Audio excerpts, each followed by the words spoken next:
जय हिंद मारा भाई बहनों, स्वागत है आप सौनु मानस एकेडमी यूट्यूब चैनल पर। मारा युवाओं, आपणे सर्वग्राही सांप्रत सीरीज हेठळ आवनारी डीवायएसओ, जीपीएससी, वीएमसी वगैरह जेवी तमाम परीक्षाओं माटे सांप्रत प्रवाहना 2023 तमाम मुद्दाओं एक सर्वग्राही अभ्यास करी रह्या छीए। अने आ अभ्यास हेठळ आजना आ छठा सेशन में आपणे जुदा जुदा परिवहन प्रोजेक्ट्स जे भारत सरकार अथवा वैश्विक स्तरे तमने स्थापित जोवा मळे ए परिवहन प्रोजेक्ट्स पर आपणे समझ प्राप्त करीशुं। एनी तमाम व्याख्यात्मक बाबतोनो आपणे अभ्यास करीशुं। युवानो, आप सौनो बहु जबरदस्त प्रतिसाद अमने यूट्यूब पर मळी रह्यो छे। तमारा मेसेज, तमारी कॉमेंट्स अमारा माटे उत्साहवर्धक छे। तमारी कॉमेंट्स अमने अमारा कार्यने वधु बेहतर बनाववा माटेनी जे एक उत्साह और प्रेरणा है ए प्रदान करी रही है। एना माटे आप सौनो दिलथी धन्यवाद हूँ मानस एकेडमी टीम तरफथी आपू छूं। मारा युवानो, परिवहन प्रोजेक्ट्सनी अंतर्गत आज आपणे सौथी पहला सौथी अगत्यनी बाबत लेशुं कि G20 नी बैठक ज्यारे भारत में दिल्ली खाते आयोजित थई ए समये एक समझूती पर हस्ताक्षर थया। ए समझूतीनुं नाम छे भारत मध्य पूर्व यूरोप आर्थिक corridor, India middle east Europe economic corridor एने आपणे कहीए छीए।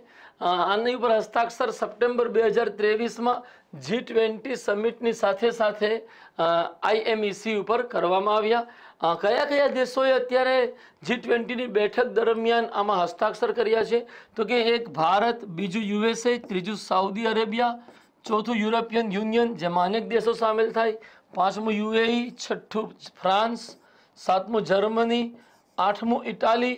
आ आटला देशों छे ज अने बीजा आगळ जोड़ाशे एनी आखी अलग ज प्रक्रिया आ तो शरू थई छे। मारा युवानो, आ छे शुं तो कि आ पण एक कनेक्टिविटी, ट्रांसपोर्टेशन कनेक्टिविटी नो प्रोजेक्ट छे कि जे चाइनाना जे BRI प्रोजेक्ट छे ए BRI प्रोजेक्ट नो लोकतांत्रिक देशों द्वारा अपायेलो जवाब छे। भू राजनीतिक दृष्टि जोवा जाइए जियोपॉलिटिकल लेवल पर तो अत्यारे विश्व समक्ष संकट ए छे कि चाइनानी साम्राज्यवादी विस्तारवादी नीति पर नियंत्रण केम लाववुं अने चाइना विश्व शांति माटे समस्याओं ऊभी करी रह्युं छे अने एवी स्थितिमां चाइना ने नियंत्रित राखी विश्व शांति और स्थिरता जाळवी राखवा माटेना विकल्पो उपर G7 कंट्रीज कि जेमां अमेरिका, ब्रिटेन, फ्रांस जेवा विविध देशों समावेश थाय छे। G7 कंट्रीज ए उपर ए वात उपर फोकस करी रह्युं छे कि कई रीतना चाइनानी प्रवृत्तिओ अने एना विस्तारवादी साम्राज्यवादी नीतिओ उपर नियंत्रण लाववामां आवे अने एनो एक आर्थिक जवाब आपणे आप्यो छे आ कॉरिडोरना माध्यमथी कि जे कॉरिडोरने आपणे IMEC कहीए छीए। मारा युवानो, IMEC विशेनी अगत्यनी बाबतो आपणे अहींया समजीशुं। एमां पहेली बाबत छे कि IMEC एक एवा परिवहन कॉरिडोरने दर्शावे छे कि जेमां रेल परिवहन, समुद्री परिवहन वगैरह जेवा तमाम परिवहनों समावेश थशे। इवन सड़क परिवहननो पण समावेश आनी अंतर्गत करवामां आवशे। नंबर 1 कि आवा तमाम प्रकारना परिवहन साधनों आपणे उपयोग करी भारत और यूरोप सुधी एक कनेक्टिविटी एस्टाब्लिश करवा मांगीए छीए। आ कॉरिडोर एशिया, अरेबियन गल्फ और यूरोप वच्चे परिवहन तेमज आर्थिक एकीकरण ने प्रोत्साहन आपशे। आपणे वात करी आ माटे आ पहल partnership for global infrastructure and investment PGII माटेनी भागीदारीनो एक हिस्सो छे, एक भाग छे। PGII शुं छे आपणे हमणां 1 मिनिट में समझीए।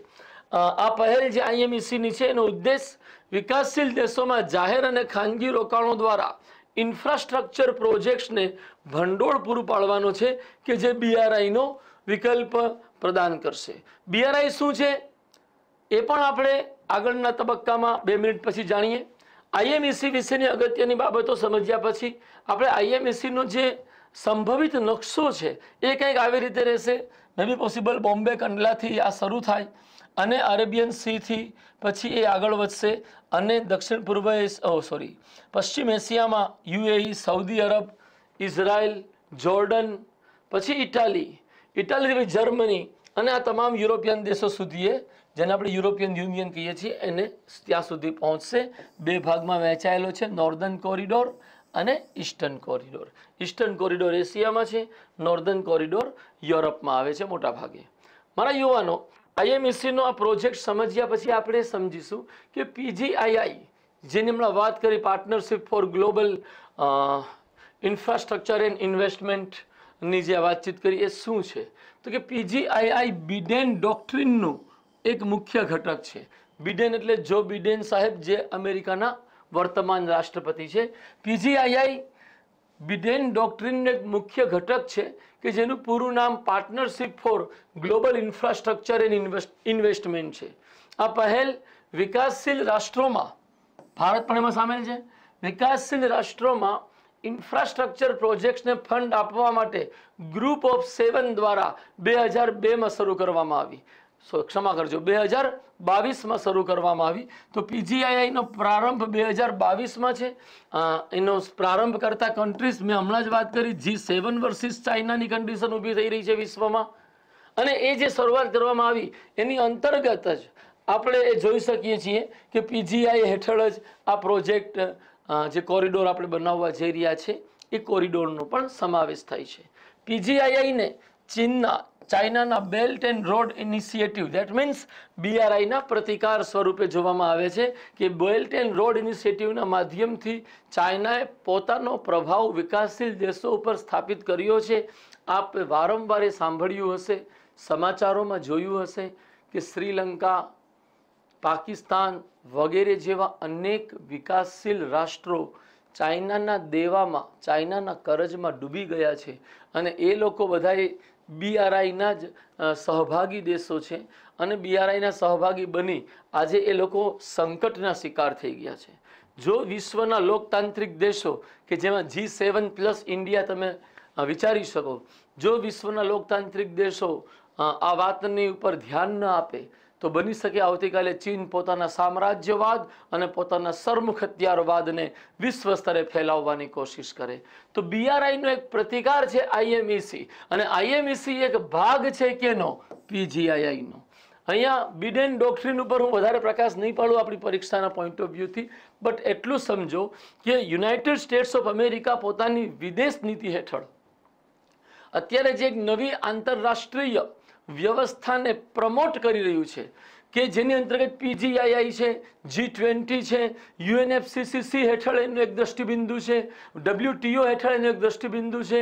આ એક તમામ જે એક વિઝન નવું રજૂ કરી રહ્યું છે અમેરિકા, એને બિડેન ડોક્ટ્રિન કહેવામાં આવે છે. તો બિડેન ડોક્ટ્રિનનો એક હિસ્સો પીજીઆઈઆઈ છે. અને બિડેન ડોક્ટ્રિન ચાઇનાના પ્રતિકારના એક નીતિગત અભિગમના રૂપમાં તમે એને જોઈ શકો છો. મારા યુવાનો, આ વાતને સમજ્યા પછી આ થોડુંક આગળ વધવું છે અને એમાં એ જોવું છે કે આ પહેલ બ્લુ ડોટ નેટવર્કના વિશ્વાસના લોકશાહી સિદ્ધાંતો ઉપર આધારિત છે. તો વળી પાછો એક નવો શબ્દ આવ્યો બિડેન ડોક્ટ્રિન પછી, BDN. BDN શું છે? Blue dot network. Blue dot network વિશે થોડી માહિતી લઈ લઈએ કે આ નેટવર્કની સ્થાપના United states of America, Japan અને ઓસ્ટ્રેલિયા દ્વારા કરવામાં આવી છે 2019માં.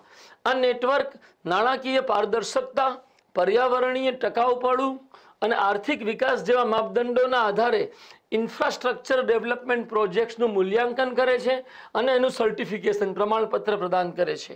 અને આવા જે પ્રોજેક્ટ્સ છે એમાં ખાનગી મૂડીરોકાણને પ્રોત્સાહન આપે છે. તો બ્લુ ડોટ નેટવર્ક શું છે? બિડેન ડોક્ટ્રિન શું છે? પીજીઆઈઆઈ શું છે?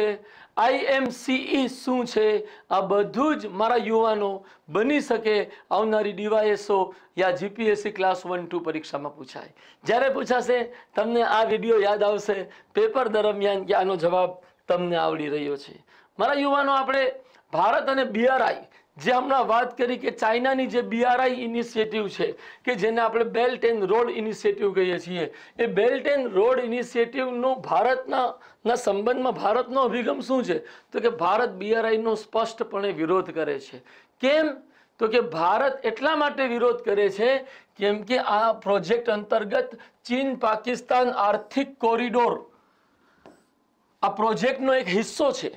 અને આ ચીન પાકિસ્તાન આર્થિક કોરિડોર નું જે આખું એક કાર્યક્ષેત્ર છે એ પાકિસ્તાન અધિકૃત કાશ્મીરથી પસાર થાય છે. તો એ ક્ષેત્ર ખરેખર ભારતના સાર્વભૌમત્વ હેઠળ આવે છે? ગેરકાયદેસર રીતે પાકિસ્તાને એ ક્ષેત્ર ઉપર કબજો કરી લીધો છે? તેમ છતાં આવા ગેરકાયદેસર વિવાદિત ક્ષેત્રમાં ચાઇના પાકિસ્તાનનું અંગ માની એ ક્ષેત્રને એની સાથે આ કોરિડોર ઉપર કામ કરી રહ્યું છે, એટલે ભારત એમાં પહેલેથી જ સામેલ થયું નથી અને એનો વિરોધ વિશ્વ સ્તરે કરી રહ્યું છે. અને ભારતે તો એવો દાવો કર્યો છે કે આ ભારતના સાર્વભૌમત્વ હેઠળના પ્રદેશમાં ચીનની એક પ્રકારની ઘૂસણખોરી છે. તો મારા યુવાનો, આપણો દ્રષ્ટિબિંદુ સ્પષ્ટ છે, વિરોધનો છે. BRI શું છે? તો કે BRI એક એવો ઇનિશિયેટિવ છે કે જેનો પ્રારંભ ચીન દ્વારા 2013માં કરવામાં આવ્યો. શી જિનપિંગ જ્યારે ચાઇનામાં સત્તા ઉપર આવ્યા તો એમણે વિસ્તારવાદ અને સામ્રાજ્યવાદને એક નવી ઊંચાઈ આપવાની કોશિશ કરી અને તેના માધ્યમથી એણે પૂર્વી એશિયા, ઇન્ડો પેસિફિક ક્ષેત્રને પોતાના પ્રભાવ ક્ષેત્રમાં લાવવાની કોશિશ કરી અને એ જ પહેલનો એક હિસ્સો બેલ્ટ એન્ડ રોડ ઇનિશિયેટિવ છે. 2013માં શરૂ કર્યું. પહેલાંનું નામ મારા યુવાનો વન બેલ્ટ વન રોડ હતું. પછી એ નામ બદલીને BRI કરવામાં આવ્યું. BRI સાથે 150થી વધુ દેશો જોડાયેલા છે અને તેમાં કેટલીક આંતરરાષ્ટ્રીય સંસ્થાઓ પણ સામેલ થયેલી છે. આ પહેલ વિશ્વમાં પરિવહન સંબંધી ગ્લોબલ ઇન્ફ્રાસ્ટ્રક્ચર ડેવલપમેન્ટ અંગેની એક નિશ્ચિત સ્ટ્રેટેજી છે તથા આની હેઠળ રેલવે, સડક અને સમુદ્રી પરિવહનના માળખાગત વિકાસને સુનિશ્ચિત કરવામાં આવી રહ્યો છે. ચાઇના પોતે પૈસા આપે, શ્રીલંકા, પાકિસ્તાન જેવા દેશોને પોતે પૈસા આપી પોતે ઇન્ફ્રાસ્ટ્રક્ચર બનાવે. એ જે ઇન્ફ્રાસ્ટ્રક્ચર બનાવે એ ઇન્ફ્રાસ્ટ્રક્ચરનો ઉપયોગ એ પોતે કરશે. તમને ખબર છે, શ્રીલંકા પાકિસ્તાનમાં એણે પોતાના પોર્ટ માટેની સાઇટ લીધેલી છે જ્યાં તે પોતે પોર્ટ વિકસાવી રહ્યો છે. તો BRI પ્રોજેક્ટ શું છે એ પણ આપણે સમજ મેળવી. ભારત અને BRI વચ્ચેનો ભારતનો BRI સંબંધી દ્રષ્ટિબિંદુ શું છે એની પણ આપ સૌએ સમજ મેળવી. હવે આપ સૌને અંદાજો આવી રહ્યો હશે કે IMEC પ્રોજેક્ટથી જોડાયેલા જેટલા પણ કન્સેપ્ટ છે, જેટલા પણ ઇસ્યુઝ છે, એ તમામ કન્સેપ્ટ અને ઇસ્યુ અંગે આપને સરળતાથી એક સમજ અને સ્પષ્ટતા પ્રાપ્ત થઈ હશે. મારા યુવાનો, નવો ટોપિક લેશું. જે BRI પ્રોજેક્ટ છે એનું આ એક આખું નકશો છે કે જેની અંતર્ગત એશિયા, યુરોપ, આફ્રિકા અને દક્ષિણ પૂર્વી એશિયાનો આખું ક્ષેત્ર કવર કરવામાં આવ્યો છે. આ જે માર્ગ આમાં બતાવવામાં આવ્યો છે આ પ્રાચીન યુગીન સિલ્ક રૂટ છે કે જેમાં આપણું ભારત પણ અહીંથી કનેક્ટ થતું. અહીંયા આપણું પુષ્કલાવતી એક સ્થાન હતું, અહીંયાથી આપણે તેની સાથે કનેક્શન સ્થાપિત કરતા. તો મારા યુવાનો, આ જે સિલ્ક રૂટ છે પ્રાચીન યુગનો, એનું કંઈક એક્સટેન્શન અને એનું અહીંયા સમુદ્રી પરિવહન સાથે જોડાણ કરી BRI રજૂ કરવામાં આવ્યો છે. યુવાનો, આપણે આગળ વધીશું. નવો ટોપિક લેશું, Bharat NCAP, that means Bharat new car assessment programme. આ પણ પરિવહનથી જોડાયેલી એક પહેલ છે કે જે ભારત સરકારે ઓગસ્ટ 2023માં જાહેર કરવામાં આવ્યું, જાહેરાત કરી. લોન્ચિંગ છે એનું કેન્દ્રીય મંત્રી નીતિન ગડકરી દ્વારા ઓગસ્ટ 2023માં ભારતનો સ્વદેશી crash testing programme Bharat new car assessment programme launch કરવાની જાહેરાત કરી. ક્રેશ ટેસ્ટિંગ શું છે? તો કે કોઈ ગાડી, કોઈ તમારું મોટર વ્હીકલ જે છે, ચાહે ટ્રક હોય, ચાહે કાર હોય, ચાહે ટેમ્પો હોય, ચાહે બસ હોય, એ જ્યારે ટકરાય છે, એક્સિડન્ટ થાય છે, તો એ પોતે આ ક્રેશને કઈ રીતના ફેસ કરે છે ને એવી સ્થિતિમાં પણ એ કેટલું સલામત રહી શકે છે એનું ટેસ્ટિંગ ક્રેશ ટેસ્ટિંગ કહેવાય છે. અને એની આખી એક સ્વદેશી આપણે ટેસ્ટિંગ સિસ્ટમ લોન્ચ કરી છે હમણાં ઓગસ્ટ મહિનામાં. આ પ્રોગ્રામનો ઉદ્દેશ 3.5 ટન સુધીના મોટર વાહનો માટે માર્ગ સલામતીના ધોરણોને સુધારવાનો છે. આ પ્રોગ્રામ ક્રેશ ટેસ્ટમાં વાહનોને તેમના પરફોર્મન્સ એટલે કે પ્રદર્શનના આધારે સ્ટાર રેટિંગ આપવામાં આવશે કે જેનાથી ખરીદદારોને ખરીદીના નિર્ણયો લેવામાં સહાય મળી શકે. મારા યુવાનો, આ પ્રોગ્રામ ક્યારથી લાગુ થશે? તો કે 1 ઓક્ટોબર 2023થી લાગુ થશે. 15 ઓક્ટોબર 2023ના રોજ તમારી DYSO પરીક્ષા છે. તો જસ્ટ 15 દી પહેલા મે બી પોસિબલ પૂછાઈ જાય, કારણ કે આ લોન્ચિંગ તો ઓગસ્ટ મહિનાનો થયેલો છે. અને કયા વાહનોને આ લાગુ પડશે? તો કે આ પ્રોગ્રામ દેશમાં ઉત્પાદિત અથવા આયાત કરાયેલ 3.5 ટન કરતાં ઓછા વજનવાળા M1 શ્રેણીના માન્ય મોટર વાહનો પર લાગુ થશે. M1 કેટેગરી કોને કહેવાય? ઉલ્લેખનીય છે કે M1 કેટેગરીના મોટર વાહનોનો ઉપયોગ મુસાફરોના વાહન માટે કરવામાં આવે છે કે જેમાં ડ્રાઈવરની સીટ ઉપરાંત 8 બેઠકો હોય છે. 8 બેઠકો સુધીની બેઠકો હોય છે મારા યુવાનો. આના ફાયદા શું થશે? તો કે આ પહેલથી 3 ફાયદા થશે. નંબર 1, વાહન સુરક્ષાના ધોરણો ઊંચા જશે, એડવાન્સ બનશે. નંબર 2, ગુણવત્તા કેન્દ્રિત ઉત્પાદનને પ્રોત્સાહન પ્રાપ્ત થશે. એન્ડ નંબર 3, ભારતમાં માર્ગ અકસ્માતો અને જાનહાનિ ઘટાડવામાં સહાય મળશે. યાદ રાખજો, આ જાનહાનિ ત્યારે જ ઘટશે જ્યારે તથ્ય પટેલ જેવા બેદરકાર યુવાનો પોતે સંયમના માર્ગે અને કાયદાના માર્ગે ચાલશે. મારા યુવાનો, આગળ વધીએ આપણે. MAHSR કોરિડોર પ્રોજેક્ટ એક મહત્વાકાંક્ષી પ્રોજેક્ટ છે જેને આપણે Mumbai Ahmedabad high speed rail project કહીએ છીએ. આ પ્રોજેક્ટને લઈને 2-3 બાબતો ચર્ચામાં રહી સમગ્ર 2023 દરમિયાન. તમામ બાબતોને એક સાથે આપણે ઇન્ટિગ્રેટ કરી છે અને તમામ બાબતો સાથે આપણે આ પ્રોજેક્ટને સમજવાની કોશિશ કરશું. જે રીતે આપણે IMCE સમજ્યા એ જ રીતે આપણે હવે MAHSR પ્રોજેક્ટને સમજવા માંગીએ છીએ.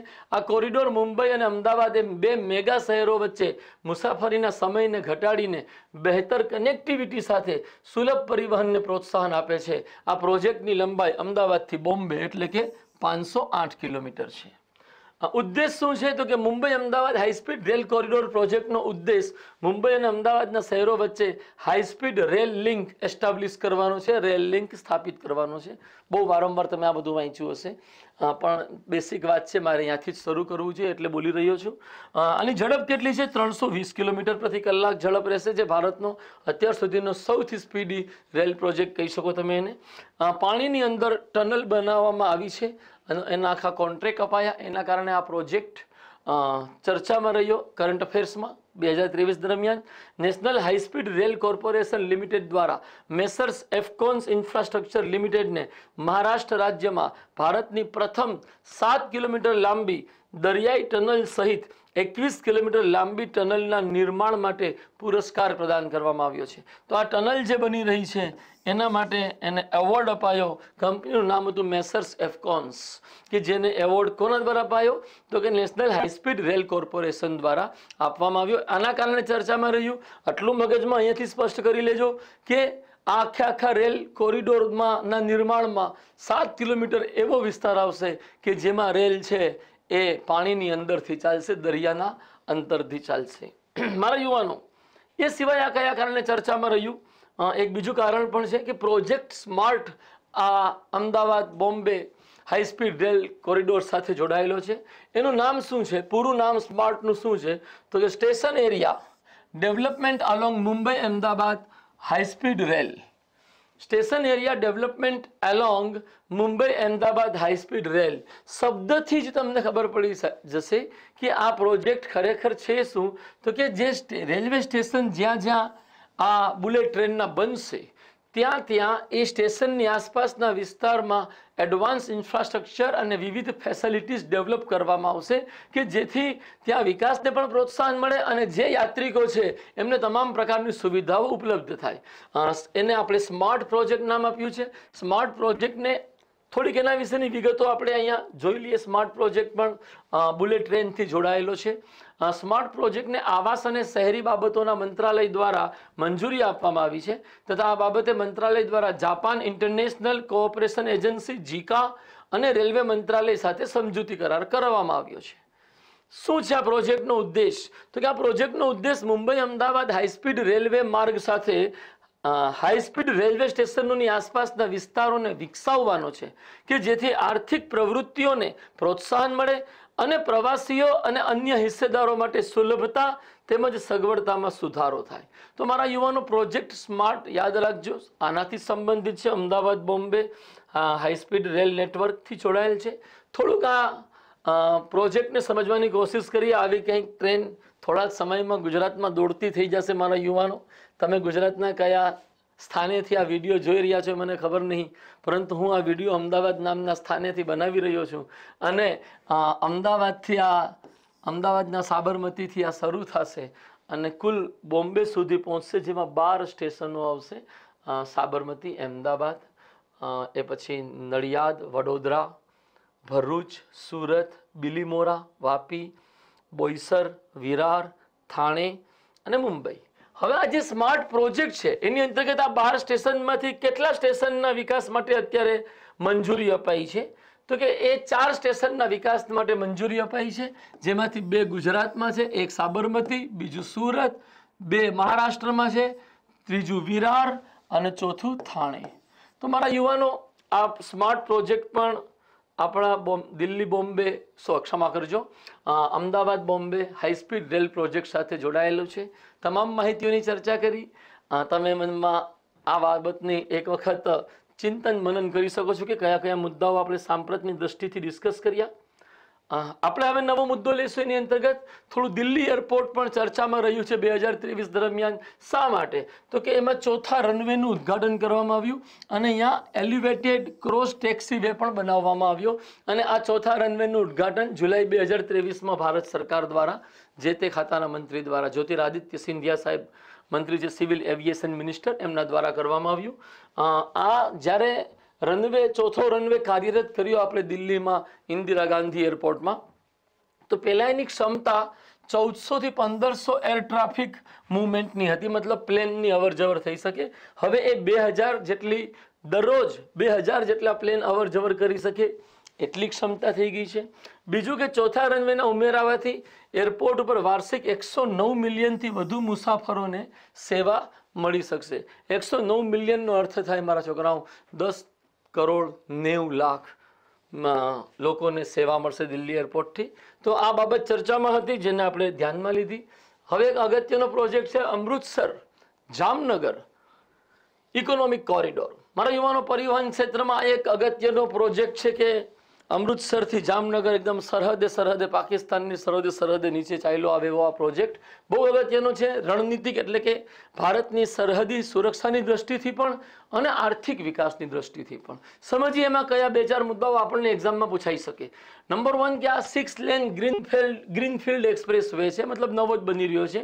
વડાપ્રધાન મોદીએ 8 જુલાઈ 2023ના રોજ રાજસ્થાનના બિકાનેરમાં અમૃતસર જામનગર ઇકોનોમિક કોરિડોરના 6 લેનવાળા ગ્રીનફિલ્ડ એક્સપ્રેસ વે સેક્શન સહિત રૂપિયા 24,300 કરોડથી વધુના મૂલ્યના વિકાસ પ્રોજેક્ટનો શિલાન્યાસ કર્યો.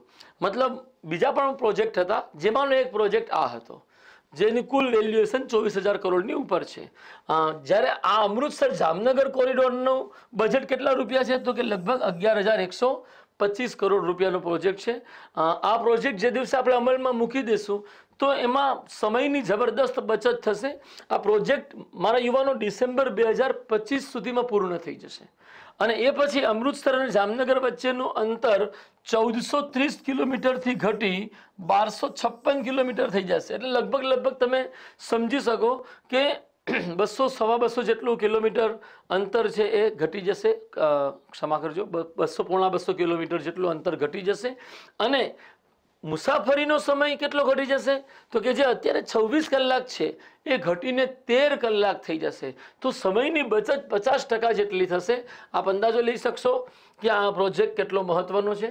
આ એક્સપ્રેસવેનો રૂટ ગ્રીનફિલ્ડ એક્સપ્રેસવે રાજસ્થાનને હરિયાણા, પંજાબ, ગુજરાત અને જમ્મુ કાશ્મીર સાથે જોડશે.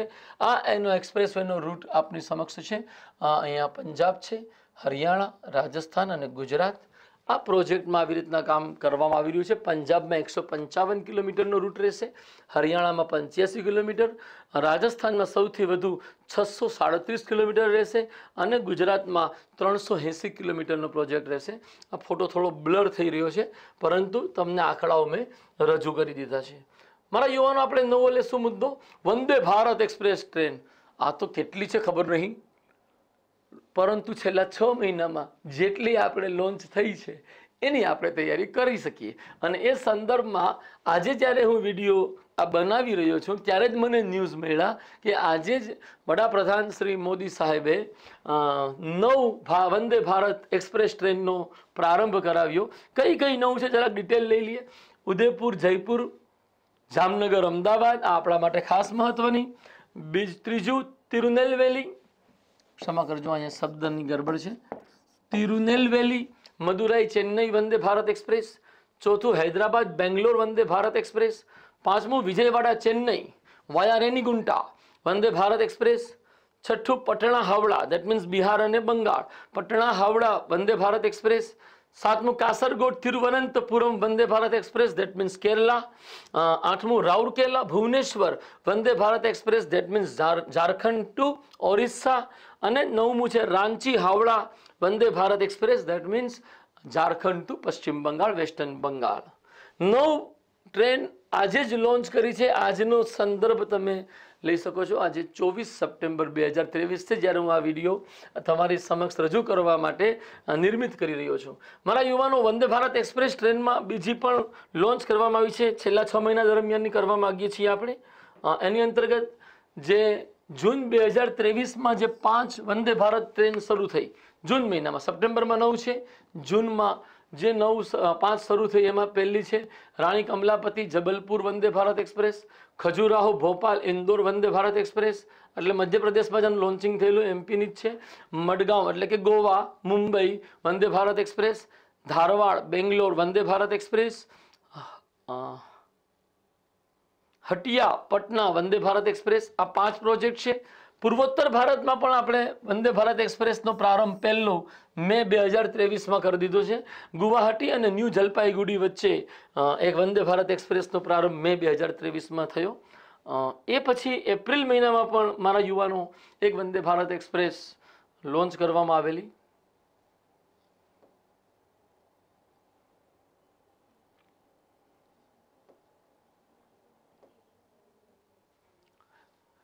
એપ્રિલ મહિનામાં જે 2 વંદે ભારત એક્સપ્રેસ લોન્ચ કરવામાં આવી એમાં છે Jaipur Delhi cantt railway station પર આધારિત વંદે ભારત એક્સપ્રેસ અને સિકંદરાબાદ તિરુપતિ આંધ્રપ્રદેશમાં આવે, તેલંગાણામાં આવે. સિકંદરાબાદ તિરુપતિ વંદે ભારત એક્સપ્રેસ આ 2 એપ્રિલ મહિનામાં આપણે શરૂ કરેલી છે. તો એપ્રિલ, મે, જૂન અને સપ્ટેમ્બર 4 મહિના દરમિયાન જેટલી વંદે ભારત એક્સપ્રેસ લોન્ચ થઈ એની તમે લિસ્ટ જોઈ. આપણે દર મહિને દરરોજ કરંટ અફેર્સ તૈયાર કરતા હોઈએ તો દરરોજ આવી બધી યોજનાઓ એવી હોય કે જે દર મહિને કંઈક ને કંઈક ચર્ચામાં રહેતી હોય ને આપણે એનો દર મહિને અભ્યાસ કરતા હોઈએ. અમારા આ સાંપ્રત પ્રવાહનો બનાવવાનો એક અગત્યનો ઉદ્દેશ જ આ છે કે કારણ વગરનું પુનરાવર્તન અટકે. કારણ વગરની એકની એક વાતો વાંચ કરવાથી કાંઈ સિલેક્શન નથી થવાનું. હા, એનો કોઈ અર્થ હોય અને અર્થપૂર્ણ બાબતોનું આપણે 25 વાર રિવિઝન કરીએ ડેફિનેટલી સિલેક્શન માટે ઉપયોગી થતું હોય છે. તો અહીંયા વંદે ભારત એક્સપ્રેસની કેટલી અત્યાર સુધીમાં લોન્ચ થઈ છેલ્લા 6 મહિનામાં એને જાણ્યા પછી વંદે ભારત એક્સપ્રેસથી જોડાયેલી અગત્યના જે બાબતો છે એ આપણે તૈયાર કરી લઈએ કે વંદે ભારત એક્સપ્રેસને પહેલાં ટ્રેન 18 કહેવામાં આવતું હતું જેને 2019માં વંદે ભારત એક્સપ્રેસ નામ અપાયું. નંબર 1. નંબર 2 કે આ ભારતીય રેલવે દ્વારા સંચાલિત ઇલેક્ટ્રિક મલ્ટિપલ યુનિટ ટ્રેન છે એટલે આખી ટ્રેન ઇલેક્ટ્રિક છે. નંબર 3 શતાબ્દી એક્સપ્રેસની જેમ આ પણ દિવસની ટ્રેન સેવા છે જે એવા મોટા ભારતીય શહેરોને જોડે છે જે એક દિવસથી ઓછા સમયના અંતરે સ્થિત છે. 8 કલાક, 7 કલાક, 6 કલાક એવા શહેરો વચ્ચે છે. તમે જોયા હશે અત્યારે જે આપણે શહેરોનું લિસ્ટ જોયું. પરીક્ષણ દરમિયાન આ ટ્રેને મહત્તમ 183 કિલોમીટર પ્રતિ કલાકની ઝડપ હાંસલ કરેલી છે. 16 કોચવાળી વંદે ભારત ટ્રેનની કિંમત, એનું બજેટ શું છે? ભારત સરકાર માટે લગભગ 115 કરોડ રૂપિયાની પડે છે અને 8 કોચવાળી જે ટ્રેન હોય છે એની કિંમત લગભગ 70 કરોડ રૂપિયાની પડતર ભારત સરકારને આવે છે. તો વંદે ભારત સંબંધી મુદ્દાઓ પણ ચર્ચામાં હતા જે આપણા માટે એક્ઝામિનેશનના પોઈન્ટ ઓફ વ્યૂથી અગત્યના છે જેની આપણે ચર્ચા કરી. ઓર આપણે પરિવહનના સંબંધમાં છેલ્લા 2023 દરમિયાન જે મુદ્દાઓ ચર્ચામાં રહ્યા એમાં એક છે E27 ઈંધણ, ઇથેનોલ એટલે ઇથેનોલ 27 ઈંધણ. આનો પહેલા પ્રથમ તો અર્થ જાણી લ્યો કે જ્યારે ડીઝલની અંતર્ગત યા પેટ્રોલની અંતર્ગત તમે 27% ઈંધણ રાખો, ઇથેનોલ રાખો અને બાકી જે બચે છે 73% એ ડીઝલ રાખો તો આને આપણે કહીએ છીએ કે E27. અત્યારે ભારત સરકારે E20નો ટાર્ગેટ રાખ્યો છે કે 20% ઇથેનોલ મિશ્રિત કરેલું ડીઝલ આપણે વાપરીએ તો આપણને ફાયદો થાય. હવે એ 20%ના જે ક્રાઇટેરિયા છે એને 27 સુધી લઈ જવા માટે જે ભારત સરકારની એક કંપની છે Hindustan petroleum corporation limited HPCL દ્વારા E27 ઈંધણ અને ઇથેનોલ બ્લેન્ડેડ ડીઝલ ઈંધણના ઉપયોગ સંબંધી પાયલોટ રિસર્ચ પ્રોજેક્ટ શરૂ કર્યો છે. એટલે આ ચર્ચામાં રહ્યું મારા યુવાનો. ઇથેનોલ બ્લેન્ડિંગ રોડમેપ, ભારત સરકારે આ એક રોડમેપ રજૂ કર્યો છે જેની અંતર્ગત આપણે 2023 સુધીમાં ઇથેનોલ બ્લેન્ડેડ ગેસોલિનનો ઉપયોગ કરવાની શરૂઆત કરવાનું લક્ષ્ય રાખ્યું છે અને આ રોડમેપ હેઠળ જ HPCL પણ આ પ્રોજેક્ટ શરૂ કર્યો છે કે જેમાં E27 ઇંધણને 27% ઇથેનોલ સાથે આપણે રિસર્ચમાં લીધું છે, પ્રોજેક્ટ શરૂ કર્યો છે. જો પોસિબલ બનશે, જેટલું પોસિબલ બનશે એટલું આપણે અશ્મિ બળતણનો ઉપયોગ ઘટશે, એટલું પર્યાવરણને ફાયદો થશે. મારા યુવાનો, નવી વાત લઈએ આપણે. બેંગ્લોર ચેન્નઈ એક્સપ્રેસ વે નિર્મિત થઈ રહ્યો છે. આ પણ એક મહત્વાકાંક્ષી એક્સપ્રેસ વે છે જે એટલા માટે ચર્ચામાં રહ્યો કે મે 2023માં રાષ્ટ્રીય વન્યજીવ બોર્ડ, જેને national board four wild life કહીએ છીએ, એના દ્વારા આ એક્સપ્રેસ વેના બીજા તબક્કાને કેટલીક શરતો સાથે મંજૂરી આપવામાં આવી. આપણે એને એન્વાયરમેન્ટલ આપણે મંજૂરી કહી શકીએ, પર્યાવરણીય મંજૂરી મળી. શા માટે અહીંયા પર્યાવરણ રક્ષણનો મુદ્દો અગત્યનો હતો? તો કે આ જે એક્સપ્રેસ વેનો માર્ગ છે ને, એ માર્ગમાં કૌંડિન્ય વન્યજીવ અભયારણ્ય આવે છે અને રાયલા હાથી રિઝર્વ પણ આવે છે. આ બંનેના પ્રદેશમાંથી આ એક્સપ્રેસ વે પસાર થવાનો હતો અને આ સજીવોના, અહીંયા રહેનારા વન્ય પ્રાણીઓના આવાસ ઉપર સંકટ આવે એમ હતું. એટલે આ પ્રોજેક્ટને એન્વાયરમેન્ટલ એસેસમેન્ટ હેઠળ રાખવામાં આવેલો અને હવે એને મંજૂરી મળી છે. આનો રૂટ કેવો છે બેંગ્લોર ચેન્નઈ એક્સપ્રેસ વેનો? તો કે આ એક્સપ્રેસ વે કર્ણાટક, આંધ્ર અને તામિલનાડુ રાજ્યથી પસાર થશે તથા બેંગ્લોરને ચેન્નઈ સાથે જોડશે. આ બેંગ્લોરના હોસ્કોટે નામના સ્થળથી શરૂ થશે અને ચેન્નઈના શ્રી પેરામ્બુદુર સુધી ચાલશે કે જેની લંબાઈ 258 કિલોમીટર છે. આ પ્રોજેક્ટને 1 જાન્યુઆરી 2021ના રોજ નેશનલ એક્સપ્રેસ વે તરીકે શરૂ કરવામાં આવ્યો હતો. આ પ્રોજેક્ટની કુલ કિંમત 17,930 કરોડ છે અને તે આવતા વર્ષે માર્ચ 2024માં તૈયાર થઈ જશે. આપ જોઈ શકો છો, બેંગ્લોરનું હોસ્કોટેથી શરૂ થશે અને અહીંયા શ્રી પેરામ્બુદુર ચેન્નઈ ખાતે એનો એન્ડ આવશે. આ આખો એક્સપ્રેસ વે છે બેંગ્લોર ચેન્નઈ એક્સપ્રેસ વે. ઉડાન યોજનાથી તો આપણે બધા બહુ પરિચિત છીએ. ઉડે દેશ કા આમ નાગરિક આનું પૂરું નામ છે. ઉડાનનો જે 5મો રાઉન્ડ, 5મો તબક્કો શરૂ થયો છે એ 2023માં શરૂ થયો અને એના કારણે આ ચર્ચામાં રહ્યું. એની અંતર્ગત ઉડાન 5.1 આપણે લોન્ચ કર્યું કે જે લાસ્ટ માઇલ કનેક્ટિવિટી ઉપર કેન્દ્રિત છે. એટલે કે સૌથી અંતરિયાળ વિસ્તારો સુધી આપણે એવિએશન સર્વિસીસ, એવિએશન કનેક્ટિવિટી આપીએ, હવાઈ પરિવહનની કનેક્ટિવિટી આપીએ, એના ઉપર આ 5.1 કેન્દ્રિત છે. ત્યાં આવા પ્રદેશોમાં ડેફિનેટલી એરપોર્ટ તો હોવાના નથી, એટલે હેલિકોપ્ટર રૂટ આધારિત એર કનેક્ટિવિટીનો પ્રારંભ આના દ્વારા કરવામાં આવી રહ્યો છે. 5.1નો ઉદ્દેશ જ આ છે કે અંતરિયાળ વિસ્તારોમાં એર કનેક્ટિવિટી લાવવાનો છે જ્યાં પરંપરાગત એરપોર્ટ પોસિબલ નથી, દુર્ગમ વિસ્તાર છે. આ કારણે જ આ યોજના અંતર્ગત હેલિકોપ્ટરનો ઉપયોગ થઈ રહ્યો છે. આ જે 5મો તબક્કો રજૂ કર્યો 5.1, એની અંતર્ગત 25% જેટલો આપણે જે એરફેર છે એમાં ઘટાડો કર્યો છે જેથી વધુને વધુ લોકો આનો લાભ લઈ શકે. યુવાનો, ઉડાન યોજના 2016માં શરૂ થઈ, 16માં જાહેર થઈ, 2017માં એનો પ્રારંભ થયો. જાહેરાત 16, પ્રારંભ 17 અને એમાં દર વર્ષે આપણે લગભગ દર વર્ષે કહી શકાય અત્યારે આપણે 5મો તબક્કો, 5મો રાઉન્ડ ચલાવી રહ્યા છે 2023માં. તો એ કઈ રીતના 5 રાઉન્ડ છે એને સમજશું ને ઉડાન યોજના વિશે પણ થોડીક માહિતી લેશું. ઉડાન યોજનાનું અધિકૃત નામ છે RCS ઉડાન. RCSનું પૂરું નામ શું છે? Regional connectivity scheme. અને ઉડાનનું મેં હમણાં જ કીધું, ઉડે દેશ કા આમ નાગરિક. ઉડે દેશ કા આમ નાગરિક. એનો પ્રારંભ જાહેરાત 2016માં, હમણાં જ આપને સૌને કીધું, અને એની અવધિ 10 વર્ષ છે અને યોજના 2017માં પ્રારંભ થયેલી. અમલીકરણ એજન્સી સિવિલ એવિએશન મિનિસ્ટ્રી, નાગરિક ઉડ્ડયન મંત્રાલય છે. એનો મુખ્ય ઉદ્દેશ પ્રાદેશિક સ્તર ઉપર એર કનેક્ટિવિટી સુનિશ્ચિત કરવાનો છે. આ યોજના 2016માં રજૂ થયેલી નેશનલ સિવિલ એવિએશન પોલિસીનો એક હિસ્સો છે. મારા યુવાનો, ઉડાન યોજનાના પ્રથમ 4 તબક્કા. પહેલો તબક્કો 2017માં શરૂ થયેલો જેનો ઉદ્દેશ સેવામાં ન હોય અથવા આંશિકપણે જ સેવારત હોય એવા એરપોર્ટને જોડવાનો હતો. બીજો તબક્કો 2018માં શરૂ થયો જેનો ઉદ્દેશ અંતરિયાળ વિસ્તારોમાં એર કનેક્ટિવિટીને પ્રોત્સાહન આપવાનો હતો. બીજા તબક્કામાં મારા યુવાનો કૃષિ ઉડાન ઉપર, બહુ કૃષિ પેદાશોના પરિવહન ઉપર પણ ભાર આપવામાં આવેલો. ત્રીજો તબક્કો પણ 2018માં જ શરૂ થયો. આ 2018ના પ્રારંભમાં છે, આ 2018ના નવેમ્બરમાં છે, જેનો ઉદ્દેશ અંતરિયાળ અને પર્વતીય તેમજ દુર્ગમ વિસ્તારો સુધી એર કનેક્ટિવિટી એસ્ટાબ્લિશ કરવાનો હતો. ચોથો તબક્કો ડિસેમ્બર 2019માં થયો. તો આપણે જોઈ શકીએ 17, 18, 19, 19માં ચોથો તબક્કો આપણે લોન્ચ કરી દીધેલો કે જેનો ઉદ્દેશ આઇલેન્ડ્સ, ટાપુઓ જે આ તબક્કામાં આપણે જોયેલું અને એવા વંચિત વિસ્તારોમાં એર કનેક્ટિવિટી સ્થાપિત કરવાનો રહ્યો કે જે હજુ સુધી આ યોજના હેઠળ લાભાન્વિત થયા નથી. પાંચમા તબક્કાની ડિટેલમાં ભણીશું. ઉડાન યોજનાનો પાંચમો તબક્કો હમણાં એટલે કે એપ્રિલ 2023માં શરૂ થયો છે અને આની હેઠળ એરપોર્ટ ન હોય એવા દુર્ગમ અને અંતરિયાળ વિસ્તારોમાં એર કનેક્ટિવિટી વધારવામાં આવી રહી છે.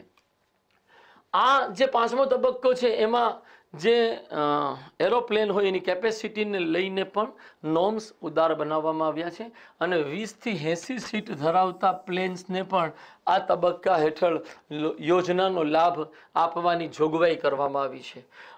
અંતર મર્યાદા એક રાખવામાં આવેલી કે 600 કિલોમીટરથી દૂરના વિસ્તારોમાં આ યોજના 600 કિલોમીટરનું અંતર હોય કે તેનાથી વધુ અંતર હોય એવા વિસ્તારોમાં જ આ યોજના લાગુ કરીશું.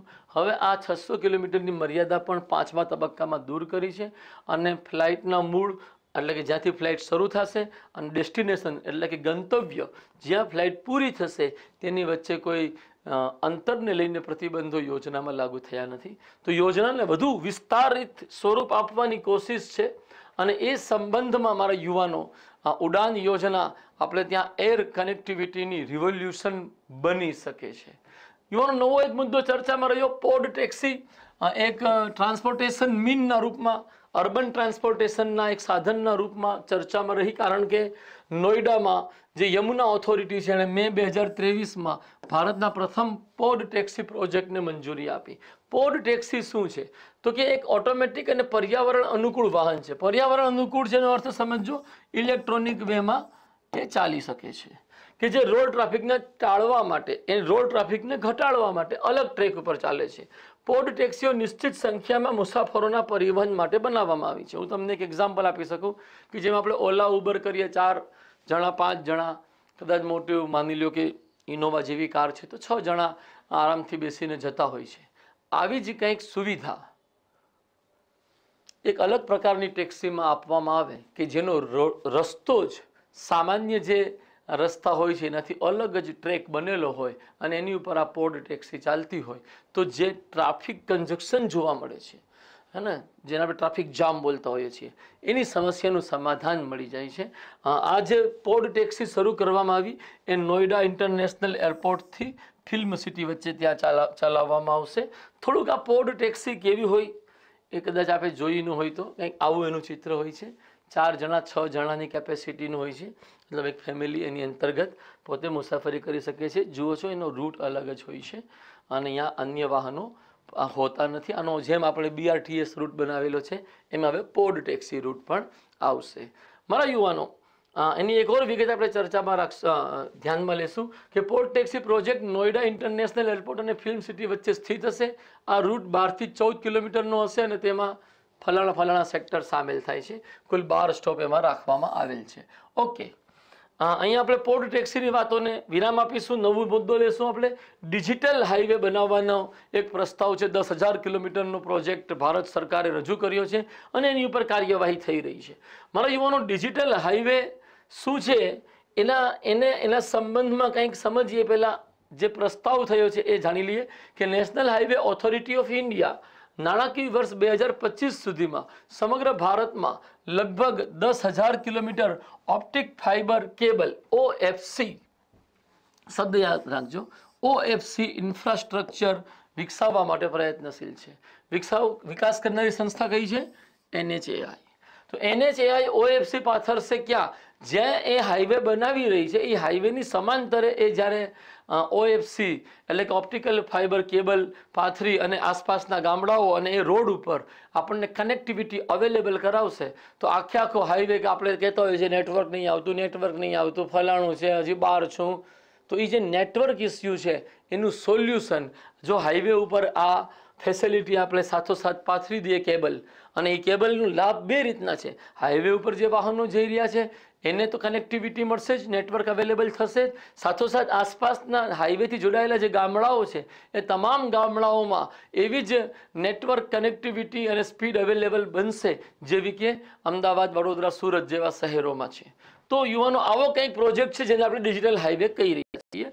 આનો ઉદ્દેશ શું છે તો કે આ પગલાંનો ઉદ્દેશ દૂરસ્થ સ્થળોએ ઇન્ટરનેટ કનેક્ટિવિટી પૂરી પાડવા અને 5G અને 6G જેવી નવી ટેલિકોમ ટેકનોલોજીના રોલ આઉટને ઝડપી બનાવવાનો છે. એના પ્રાયોગિક માર્ગો અત્યારે આપણે જ્યાં શરૂ કરવા માંગીએ છીએ 10,000 કિલોમીટરના કન્સર્નમાં, તો પ્રાયોગિક માર્ગમાં પહેલું છે દિલ્હી મુંબઈ એક્સપ્રેસવે જે 1367 કિલોમીટરમાં લંબાઈ ધરાવે છે, અને બીજું છે હૈદરાબાદ બેંગ્લોર કોરિડોર ઉપર 512 કિલોમીટર. આ બે જગ્યાએ અત્યારે આપણે આ કામ શરૂ કરી દીધું છે. અને કઈ રીતના થાય છે એનું પ્રોગ્રેસને સમજશો તમને અંદાજો આવશે કે આ જે ડિજિટલ હાઈવેના કન્સર્નમાં જે પ્રગતિ થઈ છે એના માટે એક શબ્દ હોય છે કે એક સમર્પિત કોરિડોર જેની પહોળાઈ 3 મીટરની છે. તો આ રોડ બનેલો છે, આ રોડની હારોહાર 3 મીટરનો એક એવો એરિયા ખાલી રાખવામાં આવે કે જ્યાં ઓપ્ટિકલ ફાઇબર કેબલ પાથરવામાં આવશે. તો રોડ જઈ રહ્યો છે, રોડની સાથોસાથ ઓપ્ટિકલ ફાઇબર કેબલ જઈ રહ્યું છે. તો આ સંબંધમાં હાલમાં દિલ્હી મુંબઈ એક્સપ્રેસવેના 246 કિલોમીટરની લંબાઈના દિલ્હી દોસા લાલસોટ વિભાગનું ઉદ્ઘાટન કરવામાં આવ્યું હતું, જેમાં ઓપ્ટિકલ ફાઇબર કેબલ નાખવા માટે 3 મીટરના સમર્પિત કોરિડોરનો ઉપયોગ કરવામાં આવ્યો હતો. આ રીતે રાષ્ટ્રીય ધોરીમાર્ગો ઉપર OFC નાખવાની શરૂઆત થઈ ગઈ છે અને લગભગ 1 વર્ષમાં તેને પૂર્ણ કરવાનું લક્ષ્ય છે. તો મારા યુવાનો આગળ વધીએ આપણે. એર ઇન્ડિયા દ્વારા, એર ઇન્ડિયા તમને ખબર છે ટાટા ગ્રુપે ખરીદી લીધી. ભારત સરકાર ઉપરનો એક આર્થિક બોજો હતો, આ હટાવવામાં આવ્યો અને એ બોજો ટાટા ગ્રુપે લઈ લીધો. એર ઇન્ડિયા દ્વારા 470 એરક્રાફ્ટની ખરીદી કરવામાં આવશે. અહીંથી પ્રશ્ન આવશે એવું કાંઈ હું માનતો નથી, પરંતુ મારી સામે ન્યૂઝ આવ્યો હતો, મેં કીધું આ એક બહુ મોટી ડીલ છે જેમાં $70 બિલિયન ક્ષમા કરજો $70 બિલિયન સમાયેલા છે. એટલે મેં આપ સૌને ખબર પડે, બાકી આમાંથી એક્ઝામમાં પ્રશ્ન આવે એવી શક્યતા મને તદ્દન ઓછી દેખાય છે.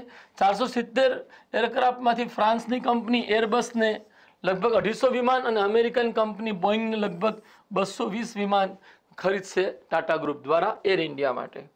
મારા યુવાનો,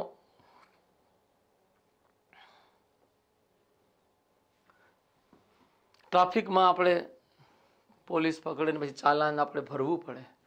એ ચાલાનને અહીંયા ચલણ તરીકે રજૂ કર્યું છે. આ કરન્સી નથી, ધ્યાનમાં રાખજો, આ કરન્સી નથી, આ ચલણનો અર્થ છે એક પ્રકારનો દંડ કે જે આપણે ટ્રાફિક રૂલના ઉલ્લંઘન ઉપર ચૂકવતા હોઈએ છીએ. તો એક દેશ એક કરવેરો, હવે એક દેશ એક ચલણ સિસ્ટમ લોન્ચ કરવાની શરૂઆત કરી છે ભારત સરકારે, અને 4 મહાનગરોમાં એની શરૂઆત કરવામાં આવી રહી છે. એમાં ગુજરાતમાં અમદાવાદ, સુરત, વડોદરા અને રાજકોટ એમ 4 મહાનગરોમાં એક દેશ એક ચલણ સિસ્ટમ લાગુ કરવામાં આવી છે.